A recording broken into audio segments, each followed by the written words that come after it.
qutlayman. Sizlar Atur kanalidasiz va bugun bizda 2026-yil avtovoz mavsumiga yetib kelgan yangi mahsulot ko'rib chiqiladi. Bu qisqa yo'nalishdagi akustika tenor liniyasi.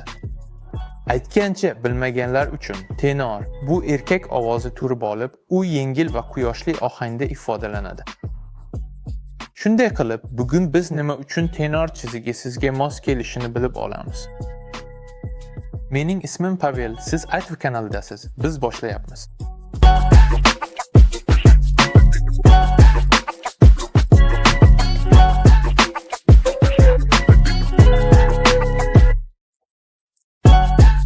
Xo'sh, shunday qilib, aytaylik, keling.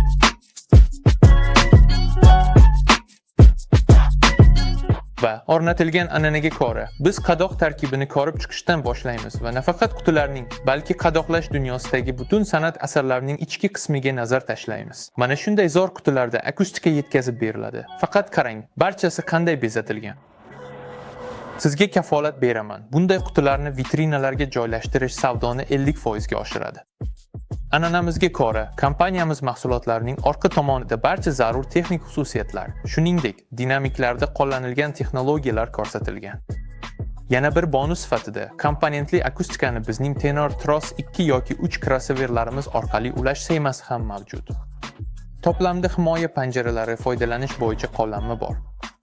Unda montaj bosqichida paydo bo'lishi mumkin bo'lgan barcha savollarga javob topasiz. Hatto karnaylar va displey stendi uchun dizayn variantlari uchun ham joy mavjud. Kafolat kartasi, mahkamlagichlar va buning uchun men alohida hurmatga loyiqman. Bu karnaylarni ulash uchun akustik simlar. Tekshirdim, u har bir to'plamda keladi. Koaksial dinamiklarmi, o'rta chastotali dinamiklarmi yoki teatrlarmi, hamma joyda akustik simlar mavjud. To'plamda simlar borligi uchun albatta like bosib qo'ying. Tenor liniyasi o'z ichiga Briac TMS 16.5 cm kuchli midbas, 8 cm aniq o'rta chastotali dinamik, Briac TMS 25 mm diametrli gumbazli tweeter, 3 yo'lli va 2 yo'lli crossoverlarni Briac TMS 5, shuningdek 16.5 cm va 13 cm o'lchamdagi koaksial akustika tizimlarini tarkibiga oladi. Tushunamizki, bu eng keng tarqalgan standart o'lchamlar bo'lib, ular aksariyat avtomobillarning o'z joylariga mos keladi. Endi esa dinamiklarning texnik xususiyatlariga o'tamiz va darhol ushbu liniyaning asosiy ajralib turadigan xususiyatidan boshlaymiz. Bu shisha tolali diffuzor. Fiberglass konus juda yengil, kuchli va qattiq konstruksiyani ta'minlaydi. Chiziqli bo'lmagan buzilishlarni bartaraf etadi va tizimning uzoq umr ko'rishini maksimal darajada oshiradi. Spansion, butil kauchuk. Antirezonans qoplamali po'lat savat. Eshitganingizdek, u juda kam. Ushbu qoplama rezonansli tovushlarni yo'q qilish uchun zarur. Magnit tizim ancha rivojlangan va ta'sirchan o'lchamlarga ega. Karnayning o'zi og'ir. Magnit materiali ferrit. Albatta, Twitter uchun bu klassikaga ko'ra neodimiy. Bularning barchasi bizga 91 dan 93 dBgacha yuqori karnay sezgirligini beradi. Bu shuni anglatadiki, hatto kam quvvat bilan ham karnaylar yaxshi ochiladi. Va biz tweeterlar haqida gapirayotganimiz sababli, tweeter materiali koaksial dinamiklarda polipropilen va albatta komponent dinamiklarda ipak bo'lib, bu hatto yuqori balandlikda ham buzilishsiz yumshoq va bir tekis tovush chiqarishni ta'minlaydi. E'lon qilingan chastota diapazoni 1800 dan 22000 kHz gacha. Firma tomonidan ishlab chiqarilgan 25 mm diametrli mis oramli bobin, klassik 4 ohm qarshilik. Bu esa dinamik har qanday standart tizimga juda yaxshi mos tushishini anglatadi va dinamiklarning nominal quvvati o'lchami va modeliga qarab 25 dan 70 wattgacha.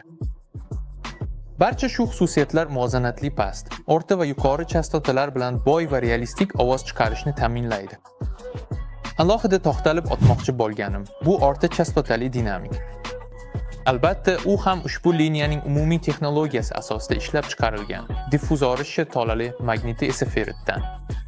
Lekin uning texnik xususiyatlarida juda qiziqarli bir detal bor. ya'ni ovoz chastotalarini qayta ishlab berish diapazoni. Bu dinamik hatto 18000 Hzgacha yetib borishi mumkin. Bu esa aytish kerakki, juda yaxshi natija. Ya'ni aynan shu dinamik va uning chastota diapazoni tufayli shunday tizim qurish mumkin. Shartli ravishda 2,5 lik deb atalsa ham bo'ladi. Bu 2 polosali emas, aniqrog'i, bu klassik tushunchadagi 3 polosali tizim ham emas, to'g'rimi? Ya'ni 3 polosali tizimda bizda Midbus, orta diapazon va gumbazli Twitter bo'ladi. Lekin bu yerda Twitterni olib tashlab, faqat keng diapazonli dinamikni qoldiramiz. Ya'ni natijada Midbus bizda past chastota diapazoniga javob beradi.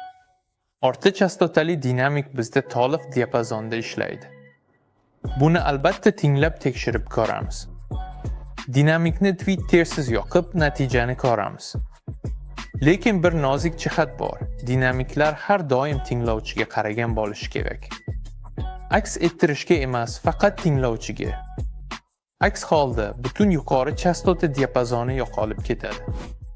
Agar akustikani protsessorga emas, 2 kanalli kuchaytirgichga ulamoqchi bo'lsangiz, biz maxsus tenor 2 va 3 polosali crossoverlarni yaratdik va ularning tashqi ko'rinishiga bir qarang. Bilasizmi, aynan shu payt crossoverlarni ko'rinadigan joyga o'rnatmoqchi bo'lganingizda, men ularni tizimda qanday ko'rinsa, yukxonaga ham qo'yardim. Rostini aytsam, bu crossoverlarning narxlarini ko'rganimda ko'zlarimga ishonmadim.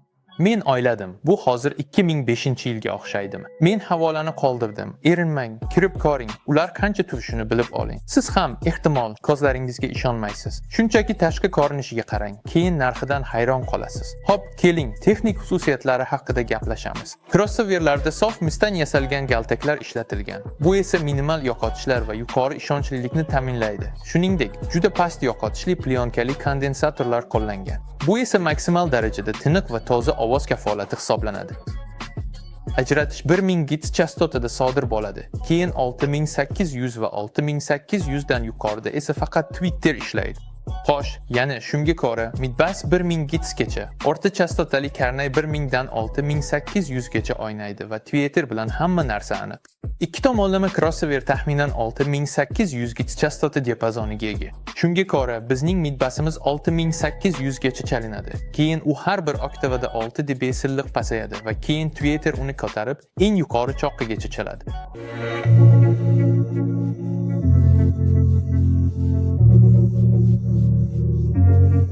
Seni qutkar.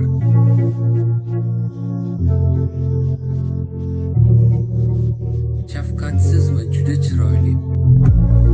Siz ertaga, ehtimol, ertadan keyin qaytib kelasiz. Lekin kim aytdiki men seni kutaman? Sizdan anchadan beri hech qanday yaxshi gap eshitmadim. Men yolg'iz yuklab ichmayman.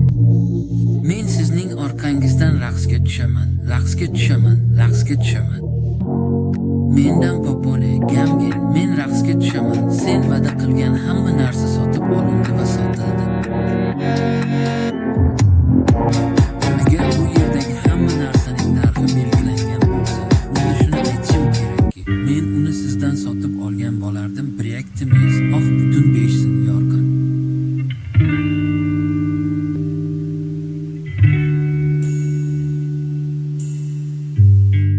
Quyoshning go'zal va mayin raqsga tushayotgan shamoli, biryaktimiz, butun 5 sin siz bergan ushbu mo'jizaviy va nurafshon yorug' kun uchun tashakkur. Siz shuni yaxshi bilishingiz kerakki, bularning evaziga men sizga o'zimning sadoqatimni, halolligimni hamda qalbingizga tinchlik beraman. Uning chuqur ko'zlarida mening cheksiz okeanlarim biryaktimiz, butun 5 sin va sharsharalari mujassamdir. Agar kerak bo'lsa, men uning orqasidan ergashib yiqilaman. Xo'sh, do'stlar, xulosa chiqarish vaqti keldi. Tenor liniyasi bu kristalli tiniq tovushni istaganlar va oldida mukammal ovoz sahnasini yaratmoqchi bo'lganlar uchun mo'ljallangan dinamik tizimi.